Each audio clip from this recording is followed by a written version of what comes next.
ప్రజాస్వామ్య వ్యవస్థలను బీజేపీ ప్రభుత్వం ఖూనీ చేస్తుందని ఎమ్మెల్యే భూపతిరెడ్డి విమర్శించారు. రాజ్యాంగాన్ని కాపాడుకోవాల్సిన బాధ్యత మనందరిపై ఉందన్నారు. డిచ్పల్లి మండలం బర్దిపూర్ పరిధిలోని అమృత గార్డెన్లో జరిగిన రూరల్ నియోజకవర్గ స్థాయి బూత్ లెవెల్ ఏజెంట్స్, బీఎల్ఏ సమన్వయకర్తలు, మండల అధ్యక్షుడు, డీసీసీ బాధ్యులతో ఓటరు జాబితా ప్రత్యేక సవరణ కార్యక్రమంలో ఎమ్మెల్యే హాజరై మాట్లాడుతూ ఢిల్లీలో విద్యార్థులు చేసిన ఆందోళనకు కాంగ్రెస్ అగ్రనేత రాహుల్ గాంధీ, ప్రియాంక గాంధీ ధర్నా చేస్తే పోలీసులు అరాచకంగా అరెస్టు చేయడం దుర్మార్గమని మండిపడ్డారు. దేశం గుజరాతీల చేతిలో చిక్కుకున్నదని, మోడీ, అమిత్ షాలు కలిసి దేశ ప్రభుత్వ సంస్థలను అదానీ, అంబానీలు అమ్ముకుంటున్నారని ఆరోపించారు. చట్టసభల్లో పోటీకి 21 ఏళ్లకే అర్హత కల్పించాలని సీఎం రేవంత్ రెడ్డి నిర్ణయం అభినందనీయమని, దీనికి సంపూర్ణ మద్దతుగా ఏకగ్రీవ తీర్మానం చేస్తున్నట్లు ఎమ్మెల్యే ప్రకటించగా పార్టీ నాయకులు, కార్యకర్తలు చేతులెత్తి మద్దతు తెలిపారు. సీఎంను కలిసి ప్రాణహిత చేవేళ్ల పథకాన్ని పాత డిజైన్తో పూర్తి చేసి రానున్న 2 ఏళ్లలో కెనాల్ కాలువలతో నీళ్లు అందిస్తామని హామీ ఇచ్చారు. సీఎం రేవంత్ రెడ్డిని వ్యక్తిగతంగా విమర్శిస్తున్న బీజేపీ నాయకుల ఆగడాలను ఎండగట్టాలని పిలుపునిచ్చారు. ఎన్నికల్లో కష్టపడ్డట్లుగా కాంగ్రెస్ కార్యకర్తలు ఎస్ఐఆర్ భుజాలపై వేసుకుని దిగ్విజయంగా పూర్తి చేస్తుండడం గొప్ప విషయమన్నారు. జిల్లాలో ఎస్ఐఆర్ నమోదులో నిజామాబాద్ రూరల్ అగ్రస్థానంలో ఉందన్నారు. మాజీ ఎమ్మెల్యే ఆకుల లలిత మాట్లాడుతూ ఎస్ఐఆర్ను పూర్తి చేసినందుకు కార్యకర్తలను అభినందించారు. డీసీసీ అధ్యక్షులు నగేశ్రెడ్డి మాట్లాడుతూ జిల్లాలో రూరల్ నియోజకవర్గం ఎస్ఐఆర్లో ముందంజలో ఉందని, దీన్ని 100% పూర్తి చేసేలా బీఎల్ఓలు పనిచేయాలని సూచించారు. రానున్న రోజుల్లో కేంద్రంలో రాహుల్ గాంధీ ప్రధానిగా, రాష్ట్రంలో సీఎం రేవంత్ రెడ్డిగా, పీసీసీ అధ్యక్షులు మహేష్ గౌడ్ ఆధ్వర్యంలో మరొకసారి అధికారంలోకి వస్తుందని ధీమా వ్యక్తం చేశారు. ఈ కార్యక్రమంలో రూరల్ ఎమ్మెల్యే భూపతిరెడ్డితో పాటు డీసీసీ జిల్లా అధ్యక్షులు కాటిపల్లి నాగేశ్రెడ్డి, రాష్ట్ర కార్పొరేషన్ చైర్మన్లు తాహిర్ బిన్ హందాన్, శేఖర్ గౌడ్, ఏఎంసీ చైర్మన్ ముప్ప గంగారెడ్డి, మాజీ ఎమ్మెల్యే అండ్ మాజీ ఎమ్మెల్సీ లలిత, మునిపల్లి సాయిరెడ్డి, పోలసాని శ్రీనివాస్, అమృతాపూర్ గంగాధర్, రామచంద్ర గౌడ్, అంబర్ సింగ్ రాథోడ్, జిల్లా ముఖ్య కాంగ్రెస్ నాయకులు, సర్పంచ్లు, కార్యకర్తలు తదితరులు పాల్గొన్నారు. పార్టీ పరంగా కూడా పార్టీని ముందుకు తీసుకుపోవడానికి కలిసి అందరూ పార్టీని బలోపేతం చేయాల్సిందిగా కోరుకుంటూ నాకు ఈ అవకాశం కల్పించారు. మీ అందరికీ ధన్యవాదాలు. శేఖర్ గౌడ్ గారు మాట్లాడుతూ కోరుతున్నాను. సభకు నమస్కారం. సభాధ్యక్షులు జిల్లా కాంగ్రెస్ గారికి,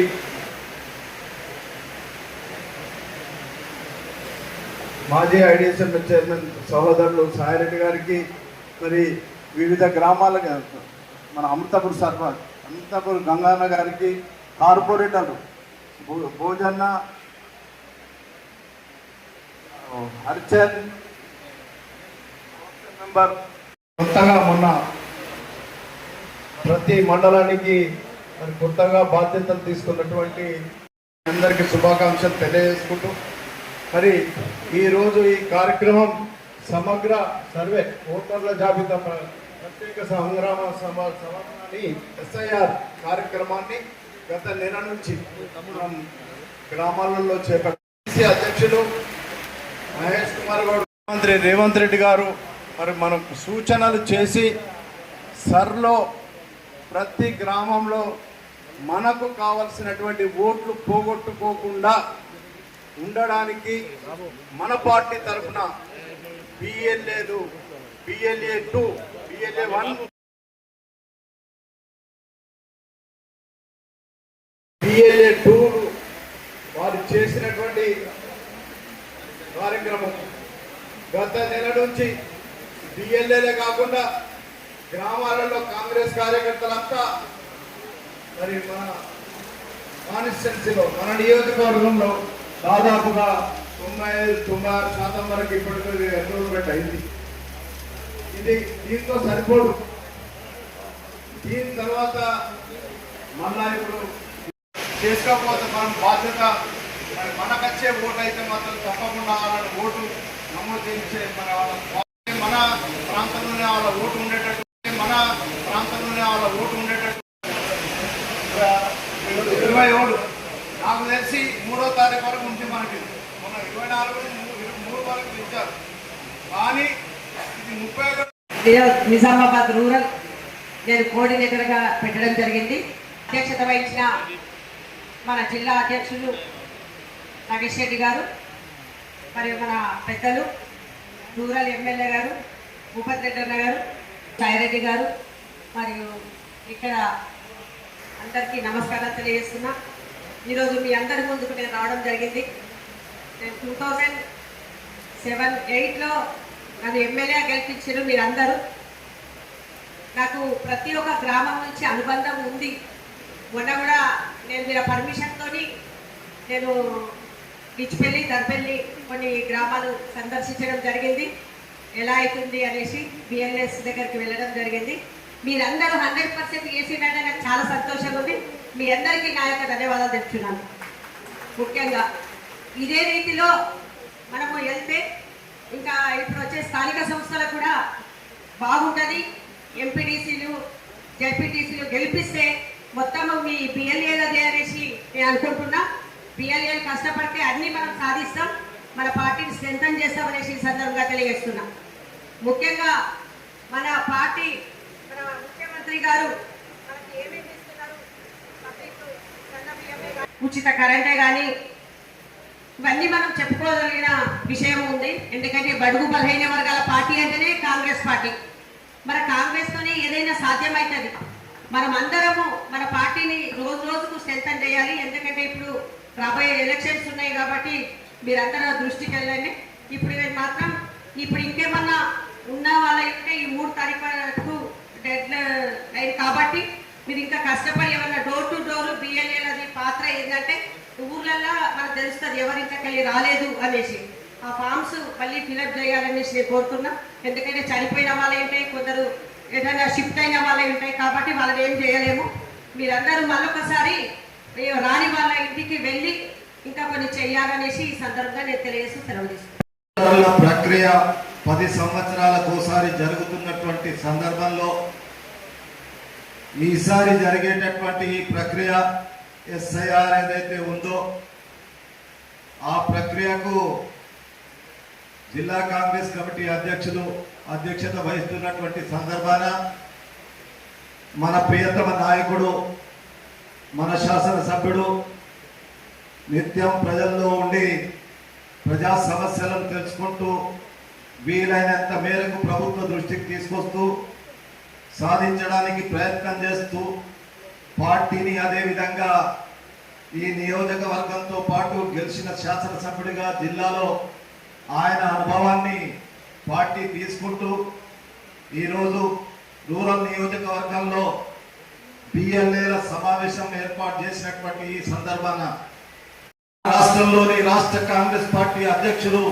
గౌరవనీయులు మహేష్ కుమార్ గౌడ్ గారు ఏదైతే ఆదేశం ఇచ్చారో దానికి మన రాష్ట్ర ముఖ్యమంత్రి పదే ఈ కార్యక్రమం ఎంత అవసరమో, ఈ రాష్ట్రంలో రేపు ఏ ఎన్నిక జరిగినా ఓటర్ మహాశయులు ప్రజాస్వామ్య దేశంలో ప్రతి ఒక్క ఓటరుకు ఓటు హక్కు వినియోగించుకోవాలనేటువంటి ఉద్దేశంతో ఓటు హక్కు ఉన్నటువంటి ఓటర్ను ఓటర్ లిస్టులో చేర్చే బాధ్యత, ఆయనను అందులో ఉంచే బాధ్యత అంతా తీసుకున్నటువంటి బిఎల్ఏలు, ప్రభుత్వ పరంగా ఉన్నట్టు బిఎల్ఏ టూల్ అంటారు మిమ్మల్ని.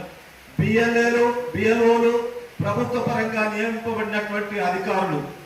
ఇంతకు ముందు గతంలో చాలా మందికి పెద్దలకు తెలుసు, బిఎల్ఓలు కూర్చున్న జాగాలో రాసుకొని ఎలక్షన్ కమిషన్ కు పంపించి అది ప్రింట్ అయిపోతుండే. కానీ ఈ ప్రజాస్వామ్య దేశంలో 12 సంవత్సరాల క్రితం అధికారంలోకి వచ్చినటువంటి భారతీయ జనతా పార్టీ వాళ్ళు ఏ విధంగా పెద్ద రాష్ట్రాల్లో చేస్తున్నటువంటి ప్రక్రియ, చిన్న రాష్ట్రాల్లో జరుగుతున్నటువంటి ప్రక్రియ, ఏదైతే మొన్న జరిగినటువంటి బెంగాల్ రాష్ట్రంలో 93 లక్షల ఓట్లను తీసేసి 28 లక్షల ఓట్లతో అక్కడ ఉన్నటువంటి మమతా బెనర్జీ ఓడిపోయినటువంటి పరిస్థితి. దాని కొరకే ఈరోజు బిఎల్ఏల పాత్ర ఏ విధంగా ఉండాలి, ఏ విధంగా ఉంది, దాన్ని ఏ విధంగా మనం చేసుకోవాలనేటువంటి నిర్ణయాన్ని తీసుకోవడానికి చాలా పకడ్బందీగా రాష్ట్ర కాంగ్రెస్ కానీ ఈ రాష్ట్రంలో ఉన్నటువంటి కాంగ్రెస్ పార్టీ ప్రభుత్వం కానీ ప్రతి ఒక్క నియోజకవర్గానికి ఒక సమన్వయకర్తను, ప్రతి పార్లమెంట్ నియోజకవర్గానికి ఒక సమన్వయకర్తను, వారి మీద జిల్లా అధ్యక్షులను, శాసనసభ్యులను ఎక్కడికక్కడ అలర్ట్ చేసి వారి ద్వారా ఈ ప్రక్రియను నడిపిస్తున్నటువంటి సందర్భం. ఇది మామూలు విషయం కాదు. భారతదేశంలో ఉన్నటువంటి ప్రజాస్వామ్యం ప్రపంచంలోనే గొప్ప ప్రజాస్వామ్యం ఇది. 75 సంవత్సరాలు గడిచినటువంటి ప్రజాస్వామ్యంలో బాబాసాహెబ్ అంబేద్కర్ ఇచ్చినటువంటి ఓటు హక్కును ప్రతి ఓటర్కు ఉండాలనేటువంటి ఉద్దేశంతో మీ అందరి మీద బాధ్యతలు పెట్టారు. మనం ఏమనుకున్నాం, జరిగి బిఎల్ఏలతో మాట్లాడి నిన్నటి వరకు జరిగినటువంటి ప్రక్రియ ఏదైతే ఉందో అది కోఆర్డినేట్ చేసేందుకు గాంధీ భవన్ లో సెంటర్ ఒకటి నడుస్తుంది. గతంలో కాంగ్రెస్ పార్టీ మనకు 2-3 శ్రీనివాస్ మీకు అందరికి బాగా జ్ఞాపకం ఉంది. నేను జిల్లా అధ్యక్షుడిగా ఉన్నప్పుడు మనకు భూపతి రెడ్డి గారి నాయకత్వాన రేవంత్ రెడ్డి గారు అధ్యక్షుడిగా ఉన్నప్పుడు మెంబర్షిప్ చేయమని ఆదేశం ఇచ్చారు. మనం ఆదేశం ఇచ్చినటువంటి ఆదేశాన్ని ప్రతి గ్రామానికి వెళ్ళి మెంబర్షిప్ చేయించాం. ఆ మెంబర్షిప్ రాష్ట్రం దేశంలోనే 38 లక్షల ఓటర్ల నమోదు కార్యక్రమం తెలంగాణ రాష్ట్రంలో జరిగిందనేటువంటి విషయాన్ని ఒక్కసారి గ్రహించాలా. అదే విధంగా ఈ మెంబర్షిప్ తో పాటు 4-5 సంవత్సరాల క్రితం రాహుల్ గాంధీ గారి ఆదేశానుసారం మనం అప్పుడు అనుకున్నాం ఇది ఏం పని అనేటటువంటి విషయం. శక్తి గ్రూప్ అనేటువంటి ఒక గ్రూప్ పెట్టి ప్రతి ఇంటికి వెళ్ళి శక్తి గ్రూప్ లో సభ్యత్వం చేర్పించినటువంటి విషయం మనకు అందరికీ గుర్తుంది. దాని ద్వారా కాంగ్రెస్ పార్టీ ఈ దేశంలో ఈ రాష్ట్రంలో ఏ విధంగా పటిష్టంగా ఉంది, ఇంకా ఏ విధంగా పటిష్టంగా కావాలనేటువంటి ఉద్దేశంతో మీనాక్షి నటరాజన్ గారు ఏఐసిసి సెక్రటరీ ఇన్ఛార్జ్ ప్రతి 2 రోజులకోసారి మా అందరికి, నాకు కానీ భూపతి రెడ్డి గారికి కానీ నగేష్ రెడ్డి గారికి కానీ ఇందులో ఉన్నటువంటి వాళ్లకు మాకు జూమ్ మీటింగ్ జరుగుతుంది.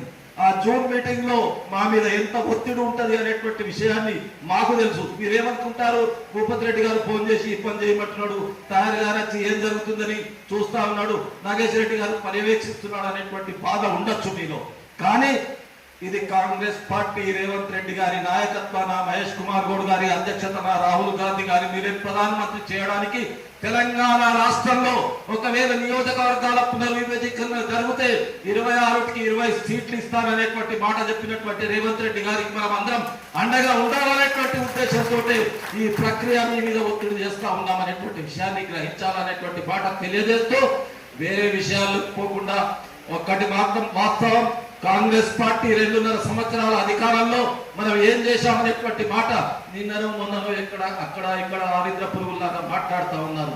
మొదలు మీరు అందరూ గ్రహించాలా, ఇక్కడ ఉన్నటువంటి బిఎల్ఏలు కానీ సూపర్వైజర్లు కానీ మండల కాంగ్రెస్ ప్రెసిడెంట్లు కానీ గౌరవ ఎన్నికైనటువంటి సర్పంచులు కానీ బాధలు ఉంటాయి అందరికీ. కానీ బాధలను అధిరోహించే రేపు రాహుల్ గాంధీని ప్రధానమంత్రి చేయాలంటే మనం ఏ కార్యక్రమాలు ఈ రాష్ట్ర ప్రభుత్వం మీకు ఇచ్చిందో నేను వేరుగా చెప్పవలసినటువంటి అవసరం లేదు. దాన్ని దృష్టిలో పెట్టుకొని ప్రతి కార్యకర్త ఎక్కడ కూర్చున్నా, ఎక్కడ మాట్లాడినా, ఎక్కడ మనం డిన్నర్కి వెళ్ళినా, ఎక్కడ ఏదైనా కార్యక్రమానికి వెళ్ళినా మన పార్టీ గొప్పది, మన నాయకత్వం గొప్పది, ఈ దేశానికి మేము ఇన్నిచ్చాం, మా ఎమ్మెల్యే గారు ప్రతిరోజు ప్రజల్లో ఉంటున్నాడు, సమస్యలు తెలుసుకుంటున్నాడు, ఆ సమస్యలను ఏ విధంగా పరిష్కరించాలో మనం దాని కొరకు ప్రయత్నం చేస్తా ఉన్నాం అనేటువంటి విషయాన్ని చెప్పే బాధ్యత మన అందరి మీద ఇక్కడ ఉన్న నాతో పాటు మన అందరికీ ఉందనేటువంటి విషయాన్ని తెలియజేస్తా ఉన్నా. అంతేకాకుండా ఈ మధ్యనే పెద్దలు భూపతి రెడ్డి గారు, నగేష్ రెడ్డి గారు, ముప్ప గంగారెడ్డి గారు, శేఖర్ గౌడ్ గారు, పెద్దలు సుదర్శన్ రెడ్డి గారి నాయకత్వాన చేవెళ్ళ 21 ప్యాకేజ్ కొరకు అక్కడికి వెళ్ళి అక్కడ పరిశీలించి ఆ విషయాన్ని ముఖ్యమంత్రి గారి దృష్టికి తీసుకొచ్చారు. అది ఎందుకొరకు రేపు మన నియోజకవర్గంలో తాగునీరు సాగునీరుకు ఏదైతే ఉందో 21 ప్యాకేజ్ తీసుకెళ్లడానికి ప్రయత్నం చేస్తున్నటువంటి తరుణంలో కాంగ్రెస్ పార్టీ కార్యకర్తలుగా మనమంతు బాధ్యతగా ఈ కార్యక్రమాన్ని ప్రజలకు తీసుకుపోవాల్సినటువంటి బాధ్యత ఉంది. అదే విధంగా రాహుల్ గాంధీని ప్రధానమంత్రి చేయడానికి నిజమైనటువంటి పిల్లర్లుగా మీరు ప్రయత్నం చేస్తారు, మీకు దానికి తగినటువంటి పారితోషికం దొరుకుతుంది అనేటువంటి విషయాన్ని తెలియజేస్తూ వేరే విషయాలకు పోకుండా నాకు ఈ రోజు పెద్దలు భూపతి రెడ్డి గారు ఫోన్ చేసి, నగేష్ రెడ్డి గారు ఫోన్ చేసి మీటింగ్ ఉందనేటువంటి మాట, నేను హైదరాబాద్ నేను కానీ లలిత గారు కూడా హైదరాబాద్ నుండే వచ్చాను. అయితే ఇలాంటి కార్యక్రమాలు ఎక్కడ జరిగినా పార్టీ ఐకమత్యంగా పార్టీ మండల శాఖ అధ్యక్షులు కానీ, బ్లాక్ అధ్యక్షులు కానీ, జిల్లా అధ్యక్షులు కానీ సమన్వయంతో పార్టీని తీసుకుపోవాల్సినటువంటి బాధ్యత మన అందరి మీద ఉందనేటువంటి విషయాన్ని తెలియజేస్తూ మీ అందరికీ నమస్కారం తెలియజేస్తూ సెలవు తీసుకుంటున్నాను. జై హింద్. కాంగ్రెస్ పార్టీ ఏమైనా అజిపేరు ఏంది బియ్యలు అరే భోజనం పెడుతున్నాడా భూపతి రెడ్డి గారు గట్టిగా కాంగ్రెస్ పార్టీ, కాంగ్రెస్ పార్టీ, రాహుల్ గాంధీ. అదే విధంగా ఉద్యమం జరిగిందో భారతీయ జనతా పార్టీ విద్యార్థుల పట్ల విద్య పట్ల నిర్లక్ష్యం చేసి ధర్మేంద్ర ప్రధాన్ నీట్ లీకేజ్లో రాజీనామా చేసినటువంటి విషయాన్ని ఈ రోజు ప్రపంచ స్థాయిలో తెలియజేసినటువంటి యువకులకు అందరికి కూడా మన తరఫున ఒకసారి చప్పట్లతో ధన్యవాదాలు తెలియజేస్తాం. జై హింద్. ఇప్పుడు జిల్లా కాంగ్రెస్ అధ్యక్షుడు మనము 2.5 మాసాల నుంచి ఈ సర్ ప్రోగ్రాం పెట్టుకోవడం జరిగింది. ముఖ్యంగా మొట్టమొదటిసారిగా ఈ యొక్క రూరల్ నియోజకవర్గంలో ఇక్కడి నుంచే స్టార్ట్ చేయడం జరిగింది. కాబట్టి మీ అందరు కష్టపడ్డారు కాబట్టి మీ అందరికీ కృతజ్ఞత సభ చెప్పడానికి పెద్దలు భూపతి రెడ్డి గారు మనం మీ అందరి కొరకు ఈ యొక్క కార్యక్రమం ఏర్పాటు చేసిన అందుకు మన శాసనసభ్యులు భూపతి రెడ్డికి ప్రత్యేక కృతజ్ఞతలు జరుపుకుంటున్నారు వారికి. అదేవిధంగా ఈ కార్యక్రమానికి నాతో మా పార్టీలో జనరల్ సెక్రటరీ భూపతి రెడ్డి గారు అందరికంటే ఎక్కువ ఈ మీటింగ్ ఏర్పాటు చేయడము, మన జిల్లాలో మొట్టమొదటిసారిగా పెద్దలు మన ముఖ్యమంత్రి గారు జూమ్ మీటింగ్ లో మొట్టమొదటి పేరు రూరల్ చాలా బ్రహ్మాండంగా జరిగిందని చెప్పడం జరిగింది. వారికి ప్రత్యేక అభినందనలు తెలుపుతున్న భూపతి రెడ్డి గారికి మా కాంగ్రెస్ పార్టీ జిల్లా పార్టీ తరఫు నుంచి. ఈరోజు నాకు బాధ్యత 6 నియోజకవర్గాలపై అయిపోయింది. దాంట్లో రూరల్ నియోజకవర్గంలో 293 బూతులు ఉన్నాయి. అదేవిధంగా ఈరోజు నిజామాబాద్ పట్టణంలో 301 బూత్ ఉన్నది, బోధన్లో 246 బూతులు, బాన్స్వాడ 259 బూతులు, అదేవిధంగా ఆర్మూర్ వస్తే 219 బూతులు, పాల్కొండ 248 బూతులు. ఈ విధంగా మొత్తం జిల్లాలో నాకు బాధ్యత అప్పయింది 1565 బూతులు అప్పయిపోయారు. మరి అన్ని బూతుల కంటే ఈ యొక్క రూరల్ నియోజకవర్గంలో పాల్కొండ ఫస్ట్ అయితే రెండవది ఒక రూరల్ నియోజకవర్గం వస్తున్నది. మరి పాల్కొండ ఇప్పటి వరకు నిన్నటి వరకు కూడా రాత్రి వరకు కూడా 99.98.002 మాత్రమే, అంటే ఇంకో 2 మాత్రమే ఉంది అక్కడ మిగిలింది. మరి ఇప్పుడు పెద్దలు భూపతి అదే చెప్తున్నారు, నా దగ్గర కూడా మొత్తం అయిపోయింది, ఎక్కడేం లేదు, ఏదో అక్కడక్కడ ఏళ్ళలో లెక్క పెట్టుకొని చెప్పేది చెప్తున్నారు. కాబట్టి ఇక్కడ కూడా అన్ని కూడా పెద్దలు భూపతి రెడ్డి సారథ్యంలో మీరందరూ కష్టపడి పనిచేస్తున్నారు కాబట్టి ఇక్కడ కూడా పూర్తిగా అయిందని నేను భావిస్తున్నాను. మీ అందరికి మరొకసారి ప్రత్యేక ధన్యవాదాలు చెప్పుకుంటున్నాను. మరి ఇదే స్ఫూర్తితోని మనమందరం కూడా భూపతి రెడ్డి గారి సారథ్యంలో రూరల్ నియోజకవర్గంలో నేను రూరల్గా ఉన్నాను, కానీ నేను కూడా ఏది కూడా ఆయన చెప్పని చెయ్యను, ఆయన ప్రతి ఒక్కరు స్థూలంగా చెప్పే చేస్తాను. ఇక ముందు కూడా ఏది కూడా మా ఇద్దరి మధ్యలో ఎలాంటి మనస్పర్ధలు లేవు, ఉండవు కూడా రాబోయే రోజుల్లో కూడా. నేను స్పష్టంగా కార్యకర్తలు చెప్తున్నా, ఎలాంటి బాధ్యతలు ఏడు కూడా మా కళ్ళు విషయం లేని వ్యక్తిని నేను ఉంటా. కాబట్టి మీ అందరి సహకార కోరిక మేరకే వారి భూపతి రెడ్డి గారి కోరిక మేరకే నేను జిల్లా పార్టీ అధ్యక్షుడు చెప్పడం జరిగింది. నాకు మీరందరూ భూపతి రెడ్డి గారు మద్దతు ఇవ్వకుంటే మీరు మద్దతు ఉంటే నాకు అధ్యక్ష పదవి వచ్చేది కాదు. మీతో పాటు పెద్దలు సుదర్శన్ రెడ్డి గారు, ఈ జిల్లా సంబంధించిన పీస్ ప్రెసిడెంట్ మహేష్ కుమార్ గారు అందరి ప్రోత్సాహంతోనే నాకు అధ్యక్ష ఇచ్చాను. కాబట్టి ఎవరిని కూడా మేము చిన్న చూపు చూడము, అందరినీ కూడా నాకంటే పెద్దలు గురువులే భావిస్తాను ఇక్కడ. మరి ఈ విధంగా పెద్దలు రేవంత్ రెడ్డి గారు ఆదేశాల మేరకు పెద్దలు మన జిల్లా సంబంధించిన రాష్ట్ర కాంగ్రెస్ పార్టీ సారథ్యానికి పెద్దలు మహేష్ కుమార్ గారి ఆదేశాల మేరకు ఒక సర్ ప్రోగ్రాం అనేది జిల్లాలో చాలా చురుగ్గా జరుగుతున్నది. ఎందుకంటే రాష్ట్రంలోనే మనం 5వ స్థానంలో ఉన్నాం. ఎందుకంటే ఇప్పుడు ముఖ్యంగా మన నిజామాబాద్ టౌన్ పట్టణంలో, ఎందుకంటే అక్కడ ముస్లిం సోదరులు ఎక్కువ ఉన్నారు, అదేవిధంగా షిఫ్టెడ్ ఓట్స్ ఎక్కువ ఉంటాయి. ఎందుకంటే ఇప్పుడు నేనున్నా గతంలో నిజామాబాద్ పెట్టుకున్నా, ఇప్పుడు నా ఓటు ఎక్కడ పెట్టినా ముల్లగిరి పెట్టుకుంటా, 2 దాంట్లో ఉన్నది.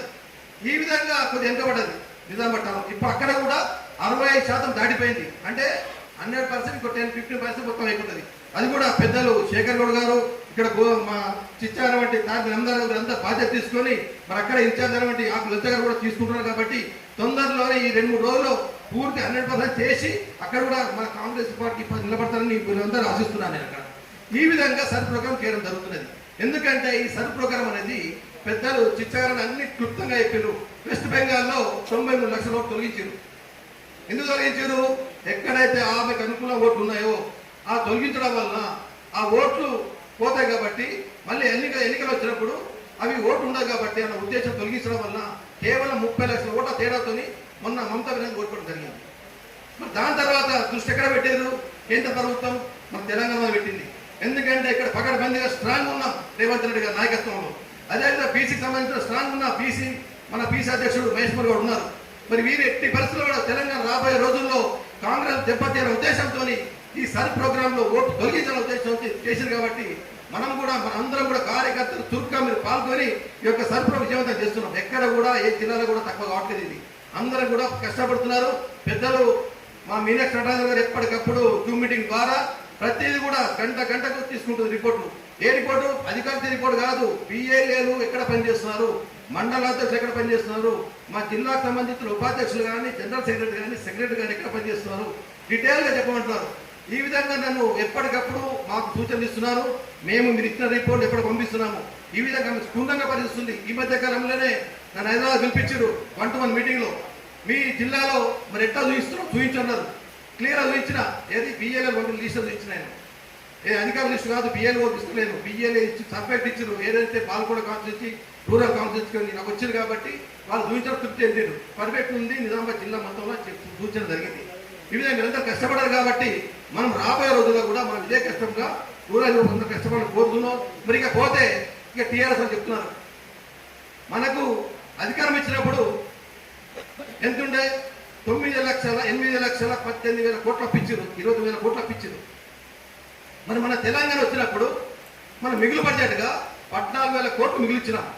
ఉమ్మడి ఆంధ్రప్రదేశ్ రాష్ట్రంలో ఉన్నప్పుడు మొత్తము 69,000 కోట్ల అప్పు మాత్రమే. మరి ఈ రోజు మనం పంచుకుంటే 14,000 వచ్చింది. అటువంటి రాష్ట్రాన్ని తెలంగాణను మనం తెలంగాణ ఎందుకు తెచ్చుకున్నాం? మనకు మంచి వనరులు ఉన్నాయి, నిధులు ఉన్నాయి. మన నిధులన్నీ ఆంధ్ర పోతున్నాయి. మనకు ఉద్యోగాలు వస్తలేవు. ఇంటికి ఒక ఉద్యోగం రావాలా? ఈ విధంగా అధికారం డెవలప్మెంట్ చేసుకున్న ఫండ్స్ అంతా ఆంధ్రాకి వెళ్ళిపోతుంది. ఎందుకంటే ప్రతి ఒక్క శాఖ ముఖ్య శాఖలన్నీ ఆంధ్ర పెట్టుకుంటుండే. ముఖ్యమంత్రి అంటే, డిప్యూటీ సీఎం అంటే ప్రతి శాఖ అక్కడ ఉంది కాబట్టి ఆనాడు 1967లో 69లో చిన్నారెడ్డి గారు ఉద్యమం చేశారు. ఆ ఉద్యమ ఫలితం ఇందిరాగాంధీ గారు ప్రధానమంత్రి ఉన్నప్పుడు కూడా వారు ఉద్యమం చేసినప్పుడు తెలంగాణ ఒక ఆవిర్భావంగా ఇక్కడ వారు ప్రత్యేక పార్టీ పెట్టి పాల గుర్తు ద్వారా తెలంగాణ 9 పార్లమెంట్ గెలుచుకున్నది. ఈ విధంగా సెంట్రల్కు చెప్పిన అప్పటి నుంచి ఇందిరాగాంధీ ఒక కొలికి వచ్చి మన తెలంగాణకు అభివృద్ధి చేయాలనే ఉద్దేశంతో ఎప్పటికప్పుడు నిధులు ఇవ్వడం జరిగింది. ఏ ముఖ్యమంత్రి సరే తెలంగాణకి ఇవ్వాలా, ఉమ్మడి రాష్ట్రం ఉన్నప్పుడు కూడా మీరు తెలంగాణ ఇవ్వాలని చెప్పి ఆనాటి ఇప్పటి వరకు కాంగ్రెస్ పార్టీ ఈ విధంగా ఇస్తున్నది. మధ్యలో ఎప్పుడు వచ్చింది? టీడీపీ వచ్చింది. టీడీపీ వచ్చిన టీఆర్ఎస్ ఎక్కడో కేసీఆర్ గారు టీఆర్ఎస్ పార్టీలో ఉన్నాడు. ఆయన మంత్రిగా రాలేదు. దీనికి కనిపెట్టిండు. కనిపెట్టి బయటకు వచ్చిండు. వచ్చిన సంతోషమే. మరి సర్వనాశనం చేయాలి రాష్ట్రాన్ని. ఇన్ని లక్షల కోట్లు అప్పులు చేసావే. మనకున్న ఇన్కమ్ ఎంత అది చూసుకోలేదు. ఇలా మనకు రైతుకు ఉంటుంది, మన కుటుంబం ఉంటుంది. ఇలా మనకు 10 ఎకరాలు ఉంటుంది. 10 ఎకరాల పంట ఎంత పడుతుంది? మనకున్న బ్యాంకులు అప్పు ఎంత, ప్రైవేట్ అప్పు ఎంత, మరి ఏ విధంగా ఎంత కట్టాలా అన్న ఆలోచన లేకుండా మనం అప్పులు చేస్తే ఏమవుతుంది? ఉన్న 10 ఎకరాలు అమ్ముకునే పరిస్థితి వస్తుంది. అప్పుడు ఏం చేస్తాం? ఇంకా సరిపోలేదనుకో రోడ్డు మీద ఇస్తాం. ఈ విధంగా మన రాష్ట్రాన్ని సర్వనాశనం చేసిన కేసీఆర్ గారు ఈ రోజు పెద్ద మాటలు మాట్లాడుతున్నారు. ఇది చేస్తలేరు, అది చేస్తలేరు. ప్రతి ఒక్కరు కూడా రేవంత్ రెడ్డి గారి సారథ్యంలో ప్రతి ఇచ్చిన దాన్ని ప్రతి ఒక్కటి నెరవేరుస్తున్నాం. మనం ఏమన్నాం? ఇన్ని అప్పుల మన రేవంత్ రెడ్డి కూడా తెలియదు. ఆ రోజు మనం వరకు డిక్లేర్ చేసినాం 6 గ్యారంటీలు. అప్పుడు ఏమనుకున్నాం అంటే 2-3 లక్షలు అప్పున్నదేమో అనుకున్నాం. మనకున్న ఇన్కమ్ మీద మనం వనరులు చేసుకొని మనం పొదుపు చేసుకొని ఈ యొక్క అన్ని స్కీములు నడిపిద్దాం ఉద్దేశంతో అన్ని వాగ్దానం చేసిన వాస్తవమే. కానీ ప్రతి ఒక్కరు కూడా కూర్చేటప్పుడు మనం చేస్తూనే ఉన్నాం. ఇలా బస్ ఫ్రీ ఇస్తున్నాం మహిళలకు. ఈరోజు 200 యూనిట్ల వరకు వైట్ కార్డు మీద ఉచిత విద్యుత్ ఇస్తున్నాం. అంటే గ్రామ స్థాయిలో సుమారు 90% ఇవ్వడం జరుగుతున్నది. అదేవిధంగా ముఖ్యంగా ఎమ్మెల్యే గారి సారథ్యంలో ప్రతి నియోజకవర్గానికి 3,500 ఇల్లు ఇస్తున్నాం. ఇది మామూలు విషయం కాదు. అంటే ఒక్కొక్క ఇల్లుకు 5 లక్షలు ఇస్తున్నాం. మీకు గతంలో తెలుసు టీఆర్ఎస్ ప్రభుత్వం ఉన్నప్పుడు దళిత బంధు అని చెప్పిండు. ఏమి ఇచ్చిండు దళిత బంధు? సగం ఇస్తే సగం ఎమ్మెల్యే నోట్లోకి వెళ్ళిపోయినాయి. మరి అదేవిధంగా ట్రాక్టర్లు ఇచ్చిండు. 5 లక్షల ట్రాక్టర్ అన్నారు. ఎక్కడ పోయింది? అది కూడా ఎమ్మెల్యేల జేబులోకి వెళ్ళిపోయినాయి. ఈ విధంగా ఆ రోజున ఇచ్చిన స్కీము ప్రతి ఒక్కరు కూడా వాళ్ళ జేబులోకి వెళ్ళింది. కానీ మనం ఇచ్చిన స్కీము ఈరోజు 5 లక్షలు ఇల్లు ఇస్తున్నాం. అంటే ఎవరొక్క కార్యకర్తను మనం కేవలం రూపాయి వస్తుందా? అధికారులకు అవుతుందా? ఇలా బేస్మెంట్ లాగా 1 లక్ష ఇస్తున్నాం. గోడ లైన్ 1 లక్ష ఇస్తున్నాం. స్లాబ్ పడగా ఇంకా 1,00,000 ఇస్తున్నాం. మరి మొత్తం కంప్లీట్ అయితే ఇంకో 1,20,000 ఇస్తున్నాం. ఈ విధంగా ఇన్ని స్కీములు పని జరుగుతున్నాయి. మనం రైతు భరోసా అన్నాం, మనం ఇస్తున్నాం. ఇవాళ వాళ్ళు రైతు బంధు అన్నారు. గుట్టలకు చెడ్డలకు పుట్లకు వేసారు. మనం ఆ విధంగా ఇవ్వట్లేదు. ప్రతి పైసా పొదుపు చేస్తున్నాం. ఇటు అప్పు కడుతున్నాం, సంక్షేమం నడిపిస్తున్నాం, డెవలప్మెంట్ చూసుకుంటాం. అన్ని ఇస్తూ కూడా మనం ఈ రోజు ఇప్పటి వరకు రైతుకు రుణమాఫీ 22,000 కోట్లు రుణమాఫీ చేసినాం. మరి ఎప్పుడైనా చేసిండా కేసీఆర్ గారు? 1,00,000 అన్నాడు. 4 సంవత్సరాలు చేసిండ్రు. మరి ఇదే వడ్డీకే పోయింది.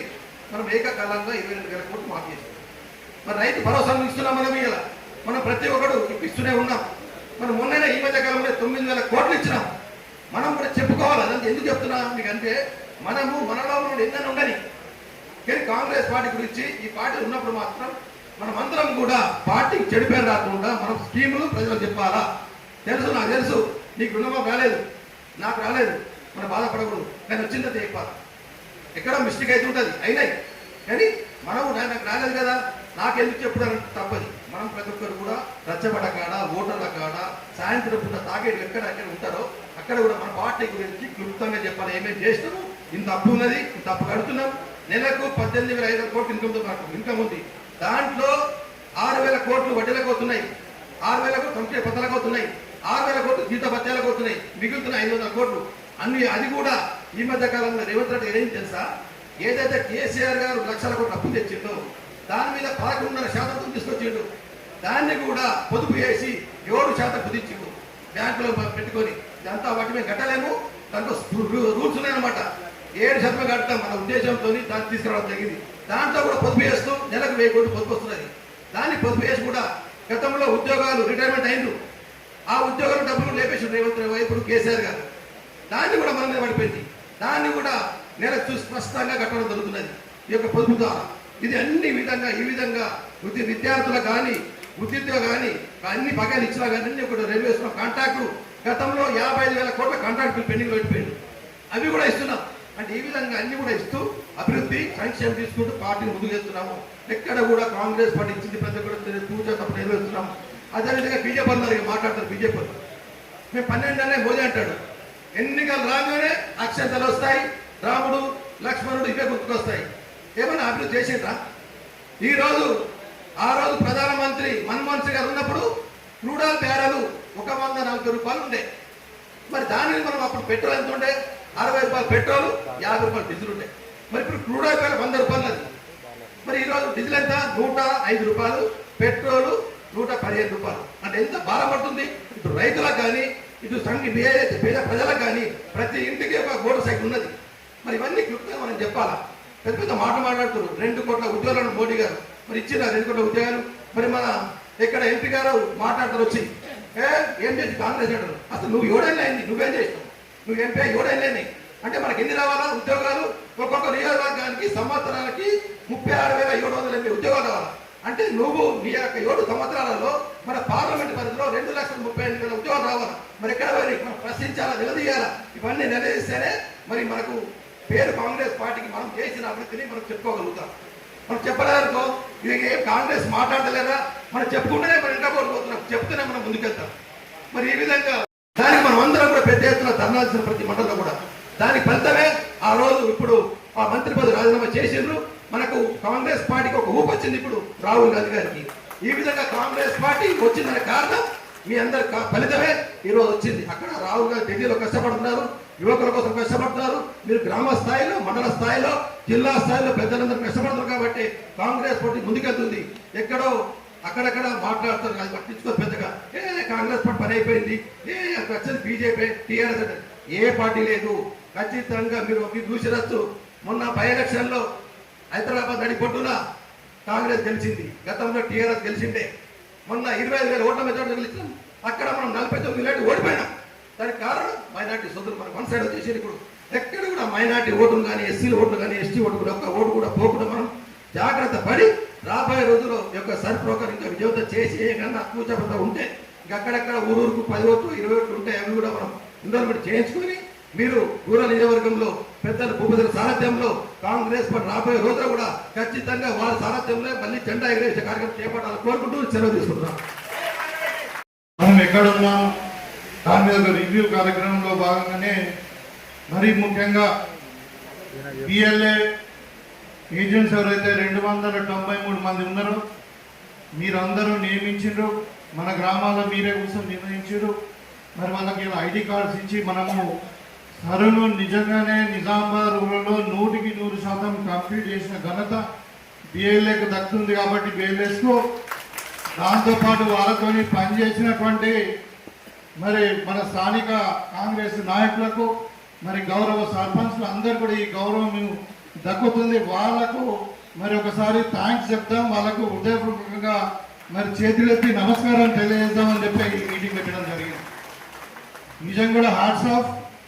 మనము ఈ మీటింగ్కు మరి నాతో పాటు వచ్చేసినటువంటి జిల్లా కాంగ్రెస్ పార్టీ అధ్యక్షుడు నగేష్ రెడ్డి గారు, మరి అదేవిధంగా పెద్దలు మరి ఉర్దూ అకాడమీ చైర్మన్ మరి సీనియర్ కాంగ్రెస్ నాయకులు తాయాబిన్ అమ్దాన్ గారు, మరి సర్కు మన కాన్స్టిట్యున్సీకి కోఆర్డినేటర్గా పిసిసి అడ్వైస్ మేరకు వచ్చినటువంటి పెద్దలు ఆకుల దత్త గారు, అదేవిధంగా మార్కెట్ కమిటీ చైర్మన్ గంగారెడ్డి గారు, మరి తారాచంద్ గారు, మాజీ డీసీఎం చైర్మన్ భాస్కర్ రెడ్డి గారు, మరి ఇటువైపు మా సోదరుడు గీత కార్మిక సంక్షేమ corporation state chairman Shekhar Rao గారు, సాయిరెడ్డి గారు, మాజీ డీసీఎం చైర్మన్, మరి వేదిక మీద ఉన్నటువంటి గౌరవ మండల పార్టీ అధ్యక్షులకు, జిల్లా కార్యవర్గానికి, మరి గౌరవ సర్పంచులకు అందరూ కూడా పేరు పేరున నా యొక్క నమస్కారాలు తెలియజేస్తూ, మరి ముఖ్యంగా మీకు అందరూ కూడా తెలుసు, మొట్టమొదటి పార్టీ పిలిపించిన తర్వాత మన జిల్లాలో మొట్టమొదటి మీటింగ్ మరి మన దగ్గరనే జరిగింది సార్ మీద.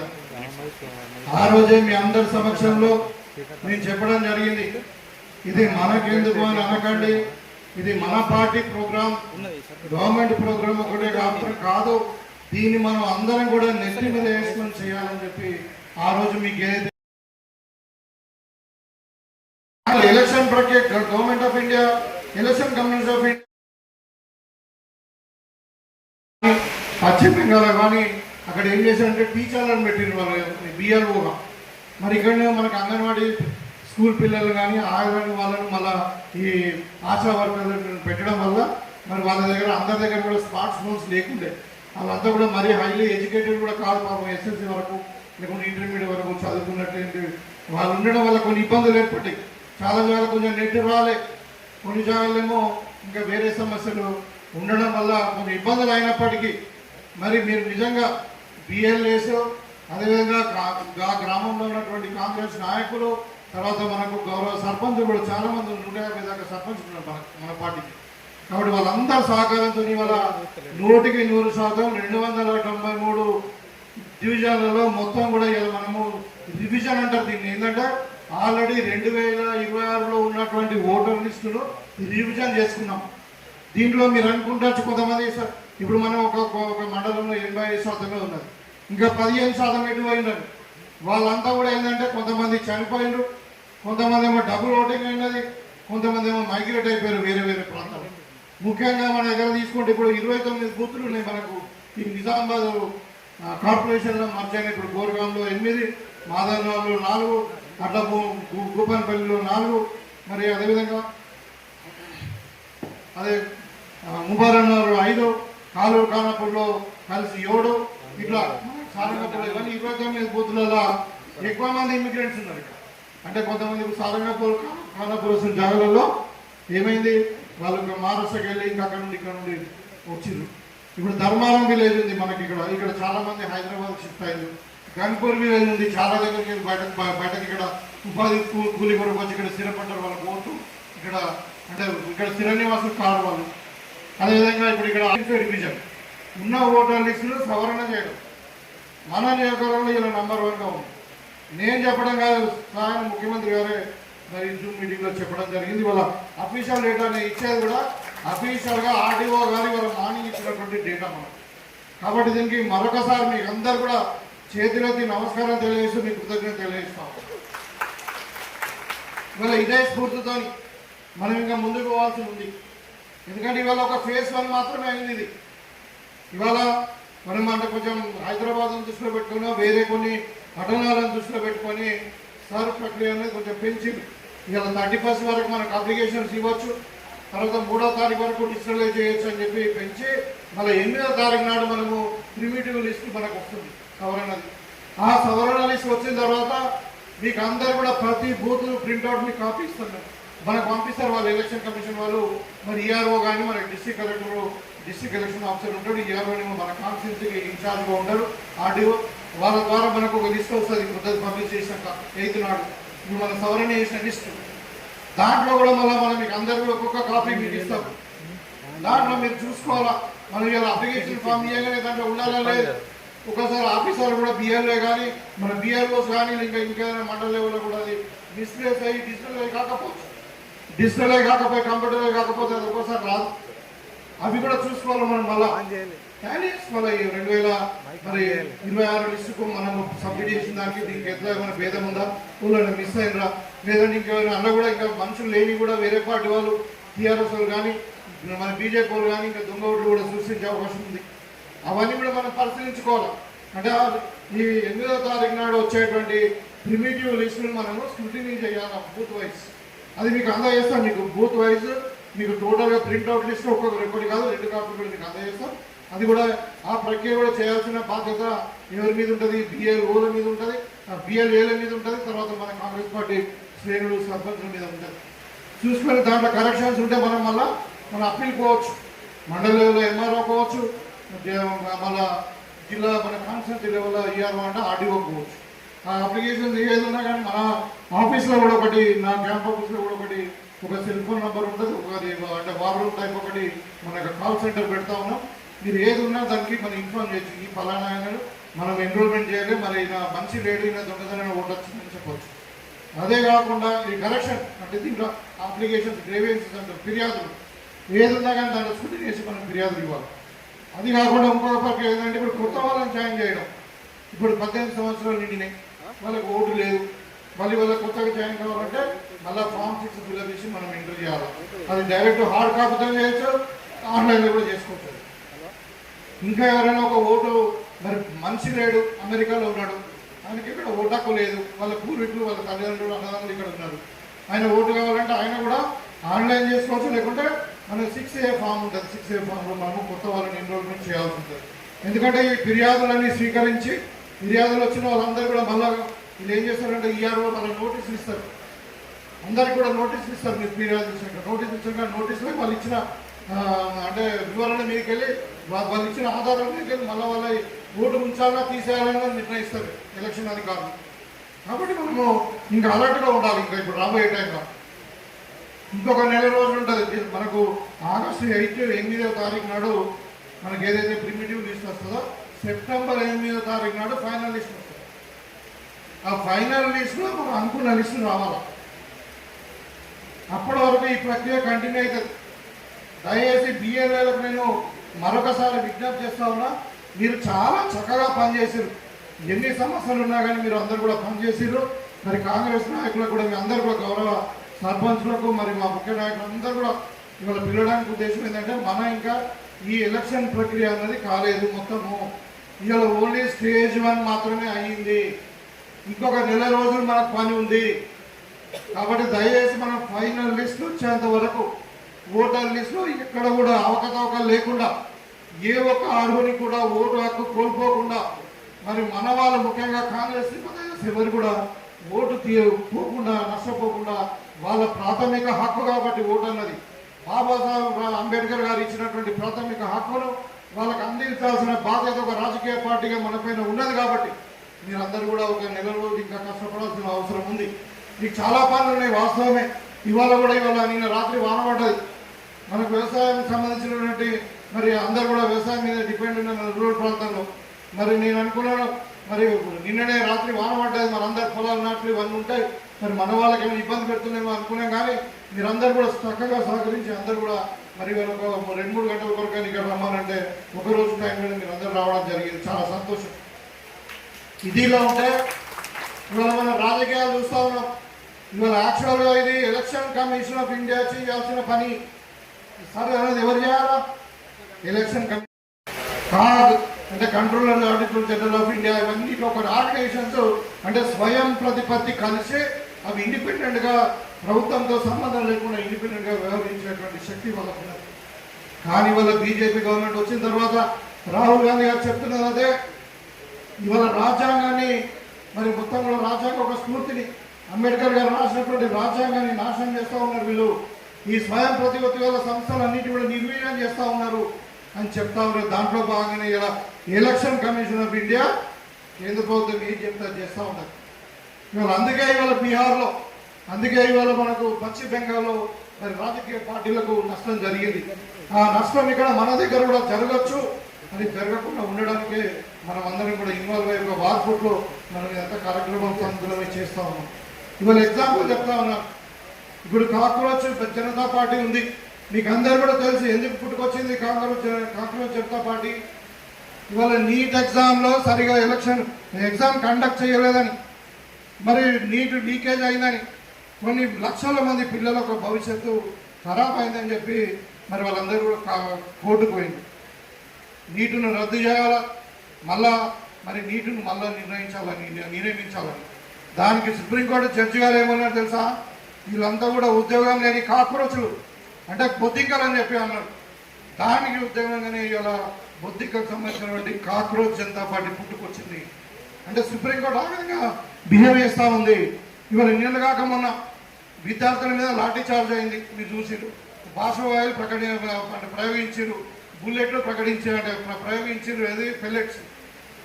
8 మంది పిల్లలు ఆత్మహత్య చేసుకున్నారు ఒత్తిడికి తట్టుకోలేక. కొంతమందికి గాయాలైనాయి. అన్నీ కూడా చూసారు, మీరు టీవీలలో చూసారు, సోషల్ మీడియాలో చూసారు. ఇవాళ వాళ్ళు సుప్రీంకోర్టుకు పోయిండ్రు. సుప్రీంకోర్టు మనం ఏమన్నా తెలుసా? ఇవన్నీ చూడడానికి మాకు టైం లేదు. మరి ఎంతకంటే ఇంపార్టెంట్ సమస్య ఏముంది దేశంలో అంటే ఏమర్థము? ఇవాళ సుప్రీంకోర్టు ఆఫ్ ఇండియా కూడా భారతీయ జనతా పార్టీ ప్రభుత్వం చెప్పినట్టే వింటుంది అనేది అర్థమవుతుంది మనకు. కాబట్టి ఇలాంటి ఈ సమస్యలు ఉన్నాయి. ఇవాళ election commission of India BJP ఎట్లా చెప్తే అట్లా ఇంటా ఉంది. ఇవాళ సుప్రీంకోర్టు ఆఫ్ ఇండియా బీజేపీ ఎట్లా చెప్తే అట్లా ఇంటా ఉంది. దాని కొరకే ఇవాళ రాహుల్ గాంధీ గారు మరి విద్యార్థులకు వాళ్ళకి రక్షణగా మనం ఉండాలి, మరి వాళ్ళకి తప్పకుండా వాళ్ళ హక్కులకు మనం కాపాడాలి అని చెప్పే మరి విద్యార్థుల తరఫున మరి మీకు తెలుసు ప్రైమ్ మినిస్టర్ ఆఫ్ ఇండియా ఇంటి ముందర 4 గంటలు ధర్నాయించి ఆయన ఏ విధంగా పోలీసులు రాకపోయినో దాన్ని బట్టి మరి వీళ్ళ ప్రజాస్వామ్యం ఏ విధంగా మరి పనిచేస్తుందో బీజేపీ పరిపాలన రాష్ట్రాలలో అంటే దేశంలో మీకు అందరూ కూడా తెలుసు. అంటే దీన్ని కాపాడుకోవాల్సిన అవసరం మనకు ఉంది. అందుకనే మొన్న రాహుల్ గాంధీ గారు దీక్ష చేస్తే దేశవ్యాప్తంగా ఒక విద్యార్థులే కాదు, కాంగ్రెస్ శ్రేణులు ప్రతి ఒక్క సోషల్ వర్కర్, కమ్యూనిస్టులే కావచ్చు, ఎన్జిఓసే కావచ్చు, ఈ సమాజం గురించి ఆలోచించే ప్రతి ఒక్కరు రియాక్ట్ అయ్యారు. మనమే ఒక కాలు మీద మనము అన్ని మండలాల్లో ఎంత పెద్ద ఎత్తున ధర్నాలు చేసాం, ఎంత పెద్ద ఎత్తున రాహుల్ గాంధీ గారికి సపోర్ట్ చేసాం. ప్రజలలో ఒక చైతన్యం వచ్చింది. కాబట్టి ఇవాళ ధర్మేంద్ర ప్రధాన్ గారు రాజీనామా చేశారు. ఇవాళ విద్యార్థులు పెట్టింది, రాహుల్ గాంధీ గారు పెట్టింది 4 అంశాల మీద కూడా వాళ్ళ మీద కేసులు ఎత్తేస్తున్నారు. ఇవాళ ఎవరికైతే ఒక చనిపోయిన వాళ్ళకు ₹1 కోటి మరి ఏదైతే కాంపన్సేషన్ అడుగు అది ఇస్తూ ఉన్నారు. భవిష్యత్తులో మళ్ళీ ఇలాంటి సంఘటనలు జరగద్దని మళ్ళీ ఒప్పుకున్నారు. ఇవన్నీ ఎట్లా సాధ్యమైనాయి? ఓన్లీ మనం అందరం కూడా రాహుల్ గాంధీ గారు వెంట మరి విద్యార్థుల వెంబడ నిలబడడం వల్లనే సాధ్యమైంది. యావత్ భారతదేశం ఇవాళ నిలబడ్డది కాబట్టి ఇవాళ బీజేపీ ప్రభుత్వం యొక్క బెడలు వంచి మనం అనుకునే సాధించగలిగినాం. ఇవాళ విద్యార్థుల హక్కులను కాపాడగలిగినాం. ఇదే స్ఫూర్తిని మనం ముందుకు పోవాలన్నదే. అందుకనే నేను రాహుల్ గాంధీ గారు చెప్పారు. ఈవెన్ ఇవాళ మీడియా వాళ్ళు కూడా భయం పడతా ఉన్నారు. ఇవాళ ఎన్డీటీవీ లాంటి వాళ్ళు పెద్ద పెద్ద సంస్థలన్నీ కూడా అదానీ అంబానీ చేతిలో ఉన్నాయి. వాళ్ళు బీజేపీ వాళ్ళు ఏం రాస్తుంది మరి చెప్తే అది రాస్తూ ఉన్నారు. అంటే వాళ్ళ ప్రజాస్వామ్యంలో 4 పిల్లలు ఉంటాయి.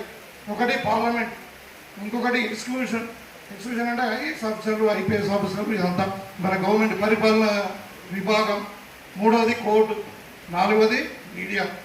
మరి వాళ్ళ మీడియా, కోర్టు ప్రతిదీ కూడా పరిపాలన విధానాన్ని కూడా ఇలా మరి బీజేపీ వాళ్ళు ఏం చెప్తే అది చేసే పరిస్థితిలో ఉంది. మీడియా వాళ్ళు ఫ్రీగా రాయట్లేదు, ఫ్రీగా ఎక్స్పోజ్ చేయట్లేదు అని రాహుల్ గాంధీ గారు ప్రెస్ మీట్లో మీరు చెప్పారు, మీరు గమనించండి.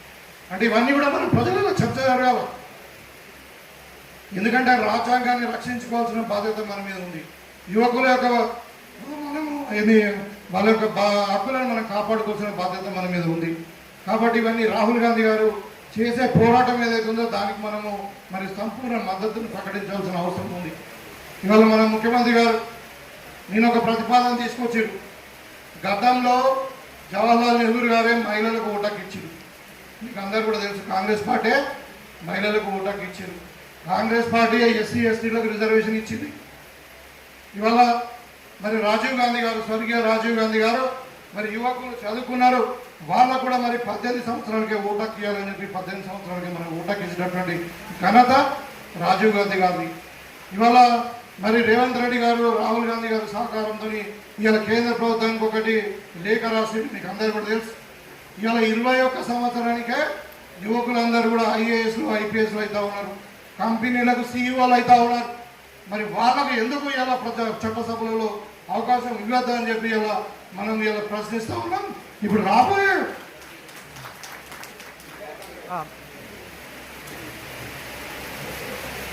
మనకు వారం 10 రోజులు మన అసెంబ్లీ కూడా పెడతారు. దాంట్లో తీర్మానం చేసి పంపిస్తూ ఉన్నాం. ఏమనంటే భారతదేశంలో చట్టసభలకు 21 సంవత్సరాలకే యువకులు అర్హత ఇవ్వాలి. ఇది ఒక రెవల్యూషన్. యువకులకు పెద్దపీట వేయాలి, చదువుకున్న పిల్లలకు. దాన్ని ఇవాళ నేను ఏమంటున్నా అంటే చట్టసభలో ఎట్లాగో పాస్ అవుతుంది. ఇవాళ మనం అందరం ఇక్కడ కలిసిన మన నియోజకవర్గం నుండి ఒక తీర్మానం చేద్దాం. ఏంటంటే రేవంత్ రెడ్డి గారికి సపోర్టుగా నిజామాబాద్ రూరల్ నియోజకవర్గం నుండి మరి చదువుకున్న పిల్లలకు మరి ఐఏఎస్ ఐపీఎస్ అవుతున్న పిల్లలు మరి ఇక్కడ చట్టసభలో ఎమ్మెల్యేలు ఎంపీలు కావడానికి ఏమి ఇబ్బంది ఉన్నది, వాళ్ళకు అవకాశం ఇవ్వాలని చెప్పి చేయబోయే అసెంబ్లీ తీర్మానం మన సంపూర్ణ మద్దతును ప్రకటిస్తూ మనం ఒక తీర్మానం చేద్దాం. తీర్మానం అంటే అందరూ కూడా చేతులెత్తి చప్పట్లు కొట్టి ఆమోదం తెలుపుతాం.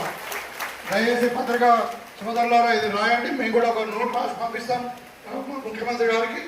సో ఈ విధంగా ఒక కొత్త ఆలోచన ఇవాళ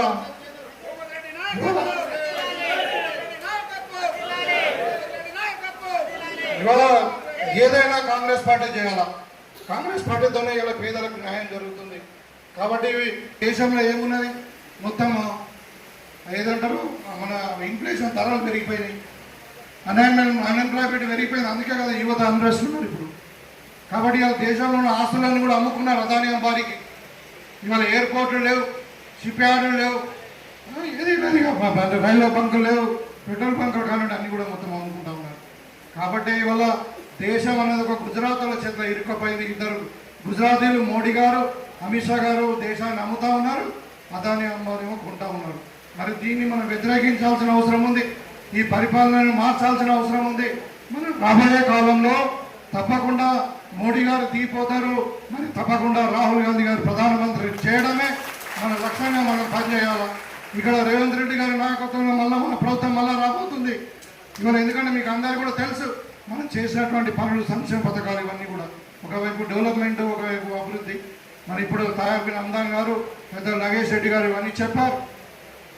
ఇవాళ ప్రతిపక్షాలు ఎంత ఘోరంగా మాట్లాడుతున్నాయంటే ఇవాళ నిజంగానే ఇవాళ కరువు ఉంది, వర్షం లేదు వెళ్ళిన వల్ల మరి రైతులు ఇబ్బంది పడతా ఉన్నారు.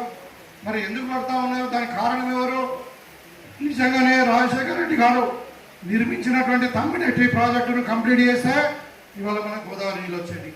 వాళ్ళు కట్టకపోవడం వల్లనే ఇవాళ గోదావరి నీళ్ళు రావట్లేదు. వాళ్ళు ఇవాళ మేడిగడ్డ ప్రాజెక్టు సరిగా కట్టి ఉంటే ఇవాళ నీళ్ళు వచ్చేవి. ఆ కట్టిన మేడిగడ్డ కూడా కూలిపోవడం వల్ల ఇవాళ నీళ్లు రావట్లేదు. ఇవాళ వాళ్ళే మాట్లాడుతున్నారు గోదావరిలో 1,00,000 క్యూసెక్స్ నీళ్లు పోతున్నాయి, మరి కాంగ్రెస్ వాళ్ళు ఎత్తిపోస్తలేరని.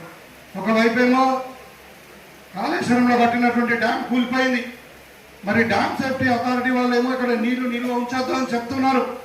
మరి నీళ్లు నిల్వ ఉంచంగా ఎట్లా పంపు చేస్తారు? ఒకడంటాడు పారే నీళ్ళకి వెళ్ళి పంపు చేయండి పోయి మీకు సాధ్యమైతే కదంటాడు.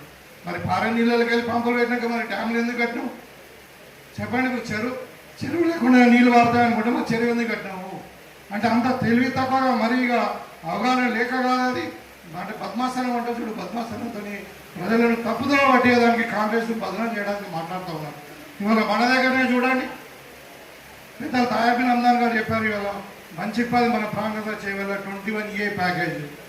పెద్దలు సుదర్శన్ రెడ్డి గారు ఇరిగేషన్ మంత్రిగా ఉన్నప్పుడు 1,300 కోట్ల రూపాయలు ఖర్చు పెట్టి 80% కంప్లీట్ అయినటువంటి ప్రాజెక్టు. ఇంకొక 300 కోట్లు పెడితే మనకు 2 లక్షల ఎకరాలకు నీళ్ళు వచ్చేవి. దాంట్లో 80,000 ఎకరాలు stabilization of the Nizam Sagar టేలెడ్, 1,20,000 ఎకరాలు కొత్త ఆయకట్టు, మనకు సిరికొండ గడుకోల వరకు నీళ్ళు వచ్చేవి. మరి ఎవరు వద్దన్నారా అంటే ఇలా పైపుల ద్వారా నీళ్ళు ఇస్తాం, అక్కడ మరి తాండాలను ముంచుతామని చెప్పి కెపాసిటీ పెంచి ఇలా రీడిజైనింగ్ పేరు మీద ఇవాళ ఎంత ఖర్చు చేసింది తెలుసా? 1,800 కోట్లు ఖర్చు చేసింది టీఆర్ఎస్. ఒక గుంటకన్నా నీరు వచ్చిందా? రాలే. ఇవాళ అందుకే మేము పునరాలోచన చేసాం. మన పెద్దలు సుదర్శన్ రెడ్డి గారు, మరి ఇక్కడ ఉన్న వాళ్ళందరూ, వేదిక మీద ఉన్న వాళ్ళందరూ కూడా మేము పోయినాం అక్కడికి. పోయి అక్కడ ఎందుకంటే ఆయనకు అనుభవం ఉంది, ఆయననే ఆ ప్రాజెక్టు కట్టింది, ఆయననే అక్కడ మరి ఏది ఇరిగేషన్ మంత్రిగా ఉండే కిరణ్ కుమార్ రెడ్డి గారి టైంలో. కాబట్టి ఆయన అనుభవాన్ని రంగడించి, ఎందుకంటే ఇప్పుడు మనకు సారంగాపూర్ లిఫ్ట్ కానీ, బినోలా లిఫ్ట్ కానీ, ఇక్కడ పంచిప్ప లిఫ్ట్ కానీ నిర్మించింది ఆయనని. కాబట్టి పోయి అక్కడ పరిశీలిస్తే ఏమైందంటే ఇంకొక లిఫ్ట్ లేకుండా, ఒక లిఫ్ట్ తగ్గించి అక్కడ ముంపు ప్రాంతం లేకుండా, ఆర్ఎన్ఆర్ ఇష్యూ లేకుండా మనము సేమ్ ఆయకట్టుకు నీళ్ళు వచ్చి గ్రావిటీ ద్వారా సరే అని చెప్పి రైతులను అడిగినాము. అందరినీ, మన గడుకోలు రైతులను అడిగినాము, గన్నారం రైతులను అడిగినాము, మన మోపాల రైతులను అడిగినాము, మా గన్పూర్ రైతులను అడిగితే వాళ్ళందరూ కూడా ఏమన్నారంటే మాకు పైపుల ద్వారా నీళ్లు వద్దు, మాకు కెనాల్ ద్వారానే నీళ్లు కావాలి, ఎక్కడ పోతే అక్కడ మాకు చెరువులు నింపండి, మా చెక్ డ్యాంలలో నీళ్లు వదలండి, వాగులల్లా మిగతా నీళ్లు ఉంటే మేము మారించుకుంటాం, మీరు కెనాల్ ద్వారానే నీళ్ళు ఇవ్వండి. ఇవాళ నిజాం సార్ కెనాల్ ఉన్నది 100 సంవత్సరాల పైన ఏమో చెక్కు చెదిరిందా, ఇవాళ పోచంపాడు కెనాల్ ఉందేమో చెక్కు చెదిరిందా. మరి వాళ్ళ పైపులు వేస్తే ఎన్నో రోజులు ఉన్నాయి, మరి ఎక్కడో వలిగిపోతే మళ్ళీ కిందికి నీళ్ళు ఆగిపోతాయి. కాబట్టి అది సాధ్యం కాదు. మన దగ్గర కెనాల్ ద్వారానే నీళ్ళు ఇవ్వని రైతులు కోరుకుంటే పెద్దలు సుదర్శన్ రెడ్డి గారు కూడా, సాహెబ్ అందరు గారు ఉన్నారు, వీళ్ళందరూ ఆ రోజు ఒక నిర్ణయం తీసుకుంటాం. ఏంటంటే తక్కువ ఖర్చులో 300 కోట్ల, ఎక్కువ ఖర్చు అయితే లేదు, 300 కోట్ల రూపాయలతోనే మనము సాగిన నీరు మొత్తం కూడా 1,20,000 ఎకరాలు నీళ్ళు వేయగలుగుతున్నాం గ్రావిటీ ద్వారా. ఇంకొక పంపు లేదు. ఇలా మంచి చెరువు నుండి పంపు అవసరం లేదు. ఒక పంప్ అంటే ఎంత అయితే ఒక సీజన్లో 10 లక్షల రూపాయల 10 కోట్ల రూపాయల ఓన్లీ మన కరెంట్ బిల్ అవుతుంది. కాబట్టి అక్కడ పంపు లేకుండా, అక్కడ R&R ఇష్యూ లేకుండా మరి డైరెక్ట్గా కెనాల్ ద్వారా నీళ్ళు ఇద్దామని నిర్ణయం తీసుకున్నాం. దానికి కూడా విమర్శిస్తూ ఉన్నారు. బీజేపీ వాడు తెలుగు లేనివాడు మాట్లాడతాడు, భూపతి రెడ్డికి ఏం అవగాహన ఉంది, సుదర్శన్ రెడ్డికి ఏం అవగాహన ఉంది. ఇప్పుడు వాళ్ళు కట్టిన పైపులు అంటే ఆ పైపులకి వెళ్ళి నీళ్ళు ఇవ్వాలంట. మరి మీరే చెప్పండి, వాళ్ళ మీరు ఇంతమంది అందరూ కూడా రైతులు ఉన్నారు కదా, 7 మండలాల నుండి ఇక్కడ వచ్చారు కదా, మీరు చెప్పండి, మరి పైపుల ద్వారా నీళ్ళు ఇద్దామా, మరి కెనాల్ ద్వారా నీళ్ళు ఇద్దాం? దయచేసి చెప్పండి, కెనాల్ ద్వారా నీళ్ళు ఇద్దాం. మరి కెనాల ద్వారా నీళ్ళు ఇస్తే మనకు చెరువులు నింపుకోవచ్చు, చెక్ డ్యాములు నింపుకోవచ్చు, మిగతా నీళ్ళు మనం పొలాలు వారించుకోవచ్చు. ఇవాళ మనకు ఖర్చు తక్కువ అవుతుంది, డబ్బులు లేవు. ఇప్పుడు పెద్దలు నాగేశ్వర రెడ్డి గారు చెప్పారు, మరి కేసీఆర్ మొత్తం అప్పులు చేసిపోయాడు. మరి అప్పులు తీర్చడానికే మనకు టైం పడుతూ ఉంది. మరి కాబట్టి ఇవాళ తక్కువ ఖర్చులో ఎక్కువ ఆయకట్టు కట్టేటువంటి మన ప్రాజెక్టును కట్టుకోవాలని ప్రభుత్వం ఒక నిర్ణయం. తప్పకుండా ఈ సభాముఖంగా చెప్తా ఉన్నాను, త్వరలోనే దాని మీద ఒక గవర్నమెంట్ ఒక నిర్ణయం తీసుకుంటుంది. ఇంజనీర్లకు ఒక డిజైన్ అడిగినాం, ఇచ్చిన తర్వాత నేను, సుదర్శన్ రెడ్డి గారు, మహేష్ కుమార్ గౌడ్ గారు మేము పోయి అక్కడ సీఎం దగ్గర కూర్చొని దాన్ని ఫైనల్ చేసుకుని తప్పకుండా ఈ ప్రాజెక్టును మరి రాబోయే 2.5 సంవత్సరాల్లో మేము కంప్లీట్ చేస్తామని చెప్పి ఇక్కడ సందర్భంగా చేస్తాం. తెలిసినోడు తెలనోడు ఏదో ఒకటి మాట్లాడుతూ ఉన్నాం. ఇక భాష అరవింద్ అంటాడు, సీఎం పట్టుకొని వాడు వీడు పొట్టోడు, ఇంకోటి దుర్మార్గుడు అంటాడు, వాడు ఒకటి మాట్లాడతాడు. అంటే నేను చెప్తా ఉన్నా, మొన్న కూడా ప్రెస్ మీట్లో చెప్పినాను, కొడుక మీరు లాంగ్వేజ్ బాగా మాట్లాడండి, మాకు మాట్లాడే చేతగాక కాదు, మాకు ఒక సంస్కారం ఉన్నది. లేకుంటే కొడుక మాకు పేద 1000 మంది యూత్ కాంగ్రెస్ పిల్లలు ఉన్నారు, NSA పిల్లలు ఉన్నారు, వాళ్ళకి చెప్తే మళ్ళీ మీరు వాళ్ళు మాట్లాడే బూతులు మీ అమ్మలక్కల దాకా పోతాయి. చెప్తాను మళ్ళీ జాగ్రత్త, మీరు పీటకండి, పీట్లు వాడకండి, మీరు మర్యాదగా మాట్లాడండి. అంటే ముఖ్యమంత్రి అంటే కూడా వాడు వీడు అంటారా? ఇంకేమైనా అక్కలు ఉందా? ఇంకే మీ తల్లిదండ్రులు గదే నేర్పించినా సంస్కారం? బుద్ధి లేని వేదాలు చెప్తున్నాయి కదా, అంటే సంస్కారం లేదు. కాబట్టి దీన్ని అన్నిటి కూడా ఎందుకు చెప్తున్నా అంటే దీన్ని తిప్పికొట్టాలి. మీరు అందరూ ఇక్కడ ఉన్న వాళ్ళందరూ సామాన్యులు కారు, వీళ్ళందరూ కూడా మీ గ్రామాలలో మంచి పాల్పడిన మండలాల్లో పాల్పడిన వ్యక్తులు. కాబట్టి దీన్ని బీజేపీ TRS చేస్తున్నటువంటి నాటకాలను, మరి అదేవిధంగా ప్రభుత్వం చేస్తున్నటువంటి మంచి పనులు, ఇవాళ మంచి పనులను చెప్తా ఉన్నాం. ఇవాళ ఎంప్లాయీస్కి 8 లక్షల మంది ఎంప్లాయీస్కి ఇలా మనము ఏది క్యాష్లెస్ ట్రీట్మెంట్ ఇస్తా ఉన్నాం. గతంలో ఏ ప్రభుత్వం ఇవ్వలే. ఇలా సన్న బియ్యం ఇస్తా ఉన్నాము, ఇందిరమ్మ ఇండ్లు ఇస్తా ఉన్నాము, గతంలో ప్రభుత్వంలో లేవు.